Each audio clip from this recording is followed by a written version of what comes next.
part of the Press Play Podcast Network. Look up in the sky, it's a bird, it's a plane, This is Jason J. Lewis, the voice of Superman on Justice League Action. This is Mark Wade, writer of Superman Birthright, and you're listening to the Krypton Report.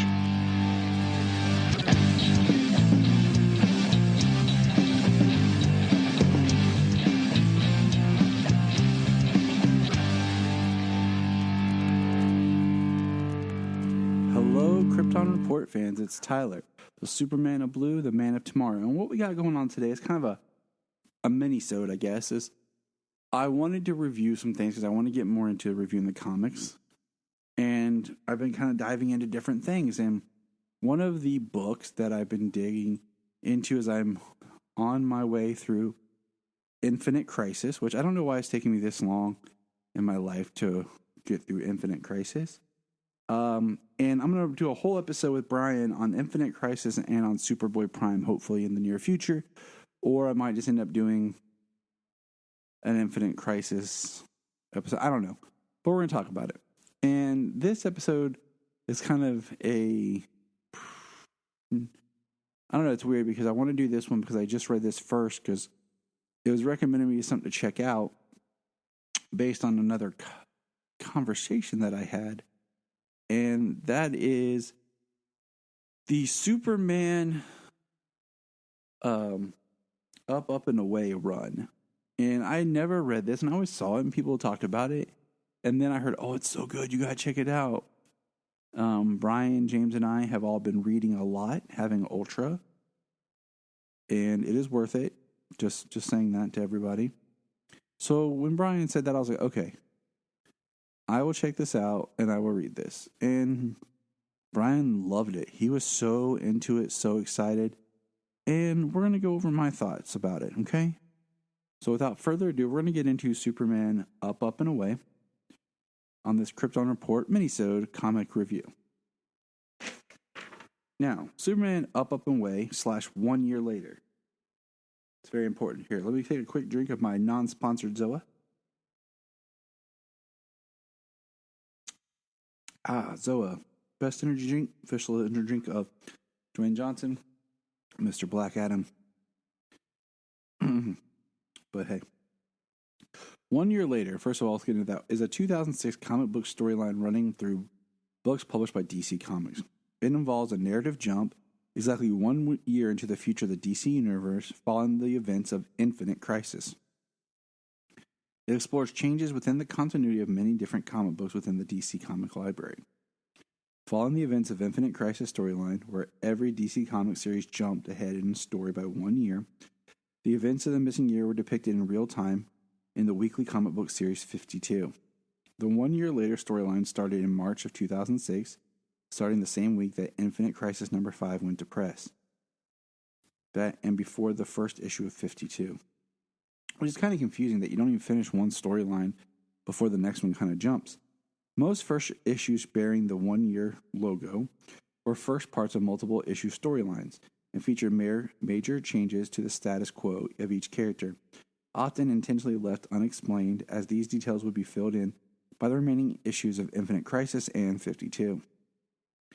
Numerous prominent heroes were missing or inactive for most of the year as the 1 year later issue commenced. Heroes known to have been gone or missing were Aquaman, Batman, Blue Beetle, Green Arrow, Hawkman, Martian Manhunter, Nightwing, Robin, Superman, and Wonder Woman.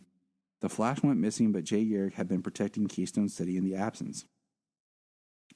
The year-long absences of the three most prominent superheroes of the DC Comics universe, Superman, Batman, and Wonder Woman, and their return to active duty were all significant parts of the 1 year later series in the 52 series. It was originally published. Now we're getting into Superman Up and Away. It was originally published in Action Comics 837 through 840 and Superman 650 and 653. And that's May through August of 2006.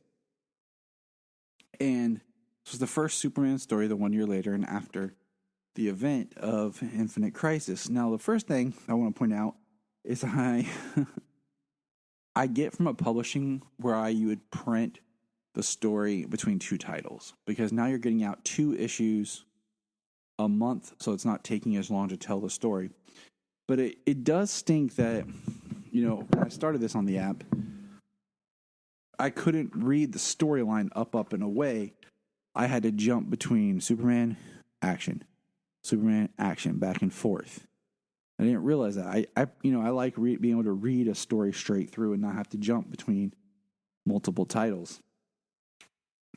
But the story is like this, and I'll kind of give a summary of what happened and my thoughts at the same time. Reading the story, I was excited, having Jeff Johns' name on it. Now, this is before Jeff Johns became Jeff Johns, and he was really starting to cut his teeth. But he's not the predominant writer of the series. I was caught off guard by how lighthearted it felt that Superman was okay with not having his powers. Now, in this, we find out Superman is just reporting. And he would just wanted to be reporter Clark Kent. His dress and action show almost regression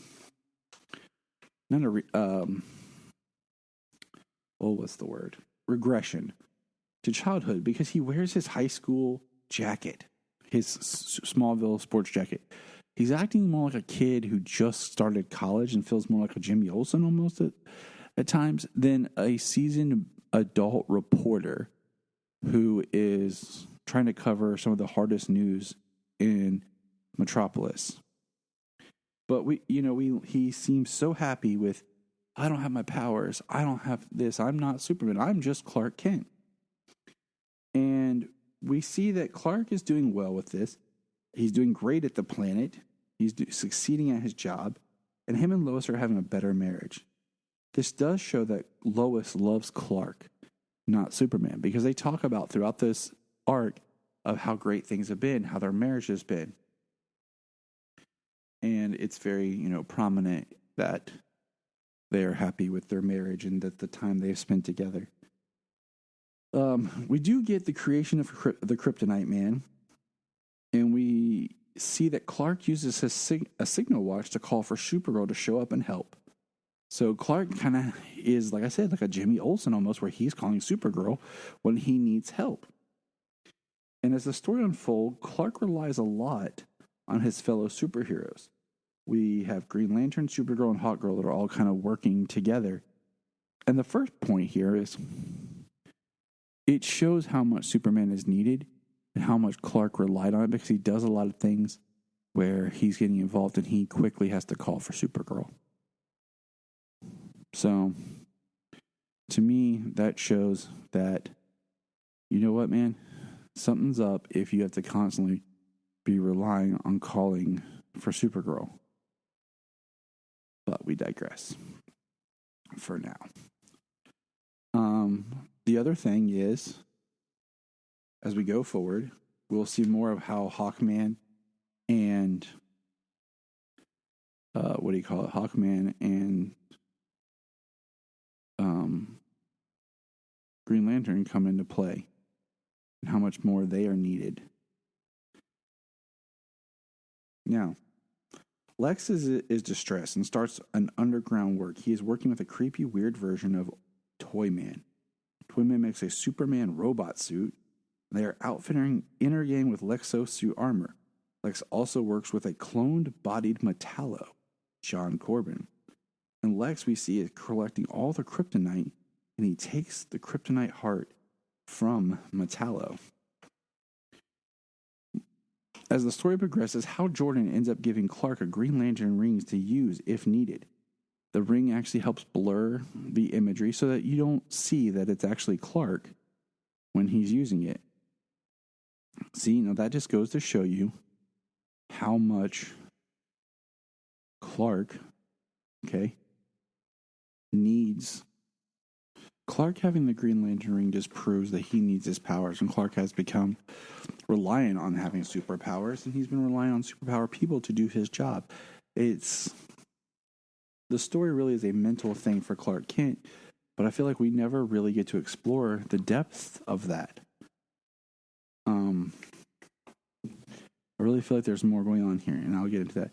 In the third chapter of the series, Clark stops a train. And then the next issue, which is the big turning point, he talks about his powers returning.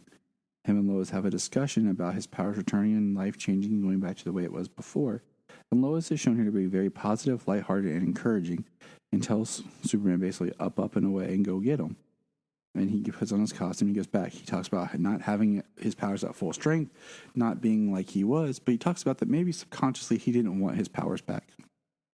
Of course, this always reminds me of, Spider-Man with the whole Spider-Man No More, much like in Spider-Man 2, and all that, where the hero doesn't want to be the hero anymore, and he wants to be normal. And that's their big explanation of why Superman's powers didn't return. We have a scene that shows him in the Star Labs, laboratory with Mr. Terrific and different intelligent characters trying to figure out what happened to his powers. And the idea is it's just subconscious.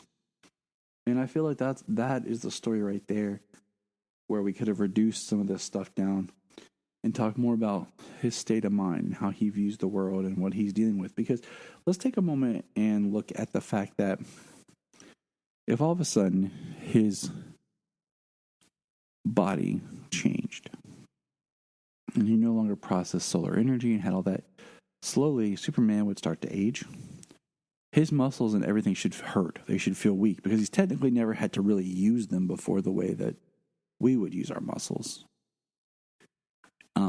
His metabolism would slow down. He would gain weight. And it would be very hard on him at first because it would be like a newborn baby experiencing everything for the first time because his body would be completely changed. Now, this is coming after a crisis event, so maybe his body was adapted. I don't know. But there would be a significant level of change back. Because even when he goes off here and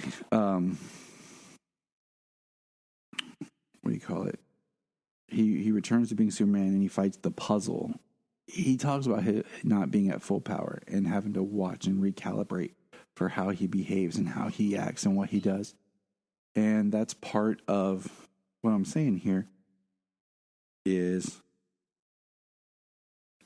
I just feel like there's more in this story to mine. Now, as the story progresses, we learn that Lex had found that there was a Kryptonian warship that had already years ago landed on Earth and been inactive and was under the ground. And he raises it. And part of why he wanted all the kryptonite was for this. And I felt like this fell into the usual trap of a lot of Superman stories, kind of like Birthright, which I love Birthright, where you have this great personal story, and then by the third act, end of it, it's just this huge alien invasion type battle story, where here we have a group of mercs that are going after Superman that are being paid, and it's Livewire, Bloodsport, Silver Banshee, and some others. And, Lex is in this Kryptonian battleship. And, I go back and forth about how much Krypton was involved with Earth before Superman came and why Krypton is always painted as basically being this evil race. And in one breath, I think that'd be a very interesting story if Krypton had almost become void of emotion, very Vulcan and sterile, and really wasn't this great culture of people. They were more of a people that lost their way, and that Cal really was the last of these people, but yet his personality is so much different that he represents something new from Krypton, not like what Krypton was. But, and then the final issue feels more like an epilogue story. And the story is all about kind of like Superman's, hey, he's back. He's wrapping up things. Clark's back to not being as efficient at the Daily Planet. They have to kind of start to lie to Perry again. But, Clark's sick or Clark's doing this, and really reestablish the status quo. And all in all, the story was good, but it really wasn't great. The tone fell off at times for me, and I felt the themes presented were handled very lightly instead of digging more into the personal struggle of Clark. Once back at the Daily Planet, Clark is back on the swing that we know, and it just did not feel like the run I had expected coming after such a strong run with Infinite Crisis. But that is Superman Up, and Away from the 1 year later. What are your thoughts? Leave comments, send questions, Twitter, email, anything you can. Let us know. We can discuss this comic. Look forward to more chats and reviews of other comic storylines in the near future. And remember,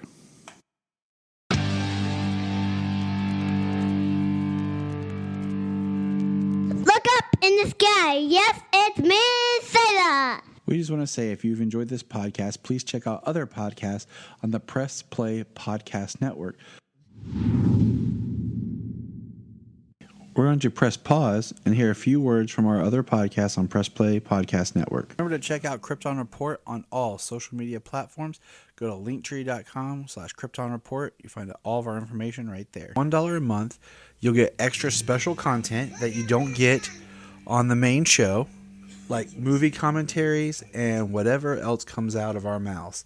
So check it out, patreon.com/Krypton Report. This is Dan Jurgens, and if you want to have a good time, keep listening to the Krypton Report. Hello, Brooks here with the Books with Brooks monthly book club podcast. Here's how Books with Brooks works. We read one book a month, and then we talk about it. Classics like Stephen King's The Shining, debut novels like We Are the Brennans by Tracy Lang, and tons of other compelling, life-changing stories, one book and 1 month at a time. So come read along with us and then listen in.